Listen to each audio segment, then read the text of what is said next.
Good morning, good morning, good morning, good morning, good morning. We know what time it is. We know what time it is. All right, you guys, it's 5 o'clock on the dot. I'm tuning in this morning. Good morning, viewers. It's the breakfast show with Marisha LaShay. I'm so happy to be here this morning with you guys. Welcome to the breakfast show with Marisha LaShay. Thank you for dropping by my Facebook Live this morning. You guys could have been anywhere else, but you guys are here with me, and for that, I am grateful. This season, this is season 2. If you missed out on season 1, you feel free to check out the YouTube channel for the network. Season 1 is on there, the first 10 episodes. We are still uploading videos. So, with that being said, come on and let's celebrate the second season of the breakfast show. Okay, I want to give a tribute first and foremost to God, who is the head of my life and making this moment possible for me. Thank you to my biggest supporters, my parents, and the principles that they have instilled in me and my morals. Thank you for my constant supporters. You all know who you all are. Shout out to my son. Mommy loves you. Okay, so let me go ahead and introduce myself. My name is Marisha Morris. However, I go by the name Marisha LaShay. It's the name that my father gave me, and it has been my name since I have been going live and doing video and sharing things with you. Okay, I am your host of this awesome show. I'm originally from Chicago, and I am checking in from Atlanta. ATL, shawty. Okay, weather was great today. Weather's been great. Weather's gonna stay great. This is the springtime. So yeah, you never know where I'm checking in from. So just stay tuned as I check in with you guys on a daily. All right, so let's talk about the background. What is the breakfast show with Marisha LaShay? So this was a platform that was created to engage an audience worldwide. Okay, hence as to why we're on social media. With thought-provoking questions and to encourage open dialogue to gain insight on multiple perspectives on a question or sometimes a statement. I know this season I have kind of walked away from the question thing just to kind of get a little bit of variety, but I still have questions as well. But I say some statements. I have a couple acronyms and things like that just to bring a little versatility to the game. All right, so today is day 7 for the breakfast show, and the show will be in effect for the next 23 days. Wow, these days are going by so fast. I remember when I just started up season 2 just 6 days ago. So, welcome again, and I hope you guys joined the journey with me over the course of time. Now, for the next part of the show, this is when we actually check in on our mental health, and we do what is called a quick check-in, how we are feeling today, where we are at mentally. When we do this quick check-in, it is based on a scale 1 to 10. 1 being the worst day of your life, 10 being the best day of your life. You can be off the scale. You could be a negative number. You can also be past 10. You might be a hot 11 today. You might be a hot 50. You might be a hot 100. There is no telling how you are feeling, only if you share that. So viewers, if you are out there watching, please feel free to go ahead, drop them numbers in the comment below. Go ahead and tell me how you feel and why you feel the way that you feel. Your number can change throughout the day because there are different things that shift our moods. All right, so what I'm going to go ahead and do right now is go ahead and drop my number. I am a solid 50, and here's why. Because I get up every day and I commit to the process of doing this breakfast show and doing my research and finding out information and letting God speak to me and through meditation and praying. Okay.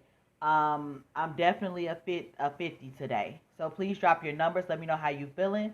I explained to you guys why I feel like that and why I'm in great spirits. It's the middle of the week. It's Wednesday. Hey, we almost to the weekend, but also I'm on spring break this week from work, so that's a blessing. Definitely a blessing. Feel free to drop them numbers below, how you're feeling today and why you're feeling the way that you're feeling. If you would like to share, it's no pressure. So, how we normally go about the question is we normally I normally read the question so I can let you guys know what the question is about. After I read it twice, then that's when I normally come in with my response and whatnot, and then we just normally go from there. But please feel free to chime in anytime. Drop a comment, drop a like, drop a love, whatever that you feel led to do so. I just want you all to know that it's just not me just running my mouth, that you guys are able to chime in and have a conversation with me. This is why I do this show. All right, so the question today is, Dear Disconnection, why do you allow people to lack connection? I'm going to read that again. Dear Disconnection, why do you allow people to lack connection? Okay, so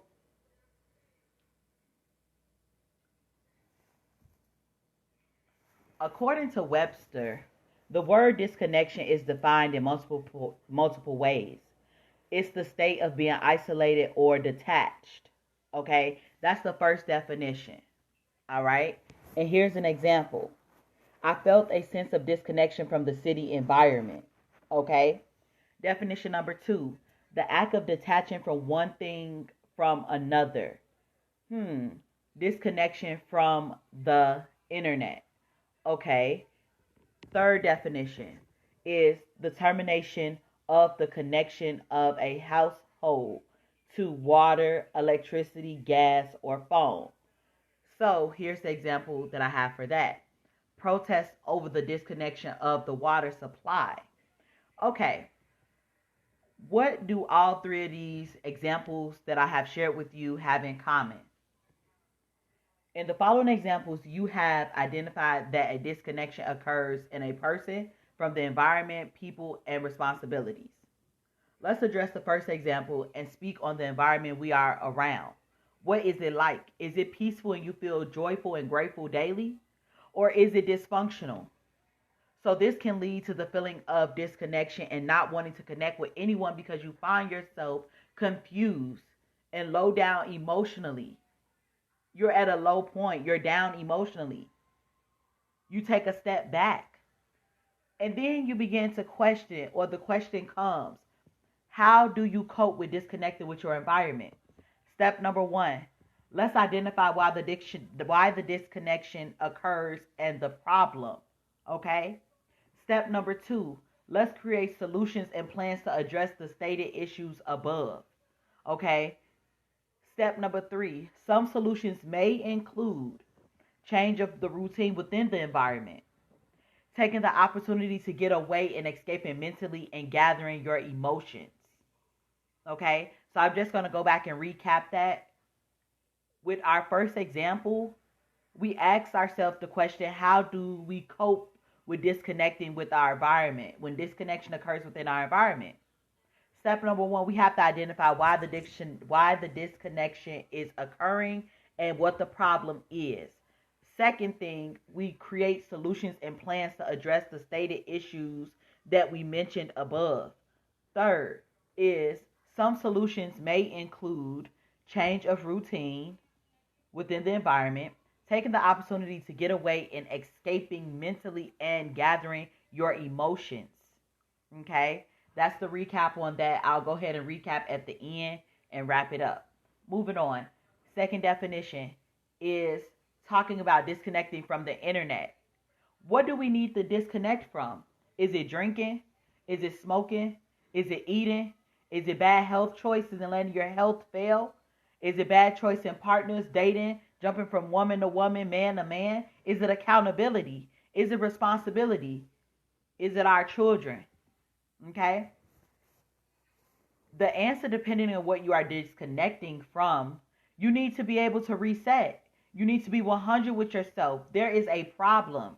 I need help. And it starts with me. When I seek help, I have to commit to the process. And when I get off course, I want to know, will others be upset with me because I'm off course? Or will I be upset with myself? The answer is no. So don't be upset because emotional disconnects happen. And we have attachments to these previous things. So we have to tread lightly. And we have to begin to identify and repeat constantly. And don't be afraid to start over until you actually get it down pat. In the beginning, it's going to be a struggle at first. And in the beginning, it feels as though that you are checking things off the list, but it becomes second nature. Okay? The final definition. Before I move on to the final definition, I just want to recap with the second definition. What are we disconnecting from? The answer is, depending on what you are disconnecting from, you may possibly need to reset. You have to be 100 with yourself. You have to identify that there's a problem. I need help. And it starts with me. And when I seek help, I have to commit to the process. And when I get off course, will others be upset with me because I'm off course? Or will I be upset with myself? The answer is no. Don't be upset because emotional disconnects happen. And we have attachment to these previous things, so we have to tread lightly and begin to identify and repeat constantly. Don't be afraid to start over until you understand why it became a struggle to you in the beginning. In the beginning, it feels as though that you're checking things off the list, but it becomes second nature. Okay? Last but not least, the final definition is to address termination, which can occur in our utilities and in our relationships and in our friendships. What happened that led to the termination of the service is what most folks want to know when your utilities are off. Maybe a power outage happened in my area by my home. Or maybe I can't pay my bills because my finances are changing. Or I may have lost my job or something occurred this month and it pushed me back. Life happens and we may fail. We may fall. But let's get back up. Let's get a plan together to surge ahead. Let's get ahead in our issues. This has happened once and it can't keep happening because it's a lesson that you are not learning and taking seriously. It's repeated behavior and the thought process. Okay? Moving on. When disconnection occurs in the relationship, it occurs when two individuals are going through their own personal struggles and the struggles mix. And no one is capable to sort the mess out because it becomes emotionally draining. Because the fear of approaching the problem and not knowing where to begin, and there is a lack of plan and teamwork or any order, and looking for someone to save them now. Okay? So I just want to recap. When we talk about the termination of service, we don't know what that person is going through. There might have been a power outage in the area. It might be a moment that you can't pay your bills. It may be that your finances have changed. It may be that you have lost your job. It may be that something occurred this month that pushed you back financially. Life happens and we may fall, but let's get back up and let's get a plan together to surge ahead and get ahead in our issues. This has happened once. It can't keep happening because it's a lesson that you may not be learning and taking seriously. It's repeated behavior and maybe the repeated thought process. Disconnection in relationship occurs when two individuals are going through their own personal struggles and the struggles mix. And no one is capable of sorting this mess out because it becomes emotionally draining. Because the fear of approaching the problem and not knowing where to begin, there is a lack of plan, a lack of teamwork, or any order, and we're looking for someone to please come and save us. Okay? So I just want to go back really quickly. When we talked about our first definition, we talked about our environment. What do? Step 1, identify why the connection and the problem is occurring. Step 2, create solutions and plans to address the stated issues above. Step 3, some solutions may include changing routine within the environment, taking the opportunity to get away and escaping mentally, and gathering your emotions. What are we disconnecting from? That is our second definition. Is it drinking, smoking, eating, bad health choices, bad choice in partners, accountability, responsibilities, our children? Long story short, when that is happening, you need to be able to reset yourself. You need to be able to be 100 with yourself. You need to be able to identify that there is a problem. You need help. It starts with you, and seek the help, commit to the process. And when you get off course, you want to know if others are going to be upset with you, or are you going to be upset with yourself? And the answer is no. Don't allow that to happen. The final definition, we're talking about termination in utilities. and we are talking about disconnection in our relationships and our friendships. So when we have termination to occur to a service, it may necessarily be to these particular reasons. It may or may not fit your situation, but we just putting it out there. Power outage. I can't pay my bills. My finances may have changed. I may have lost my job, or something occurred this month that gave me some pushback where I was not able to commit to that. So when that happens, we may fall down, but we have to get up. We got to put a plan together, and we got to surge ahead, and we have to get on top of our issues. Some stuff that continuously to keep happening to us comes from repeated behavior and a repeated thought process. Disconnection in relationships occurs because of the emotional struggle that each person occurs. When the struggles mix, then it becomes emotionally draining, and the fear of addressing the problem and your approach to the problem and being overwhelmed of not knowing where to start. Okay, there may be a lack of plan that led you into this situation from the get-go. It may be a lack of teamwork. It may be a lack of order, and you're getting in the habit of somebody coming to save you. So today's message: a disconnection can occur in multiple ways, but ideally you are fearless, and you can and you will handle all disconnections, making connections of the triggers of those disconnections. I'll say that again. Today's message is: a disconnection can occur in multiple ways, but ideally you are fearless, and you can and will handle all disconnections, making connections of the triggers of those connections. The question is, dear disconnection, why do you allow people to lack connection? All right, I thank you guys for tuning in to the show this morning with me. Thank you for sharing. That is the close of the show. See you all tomorrow on The Breakfast Show with Marisha LaShay. You all have a wonderful Wednesday, and stay tuned later on for our lunch boots. See ya.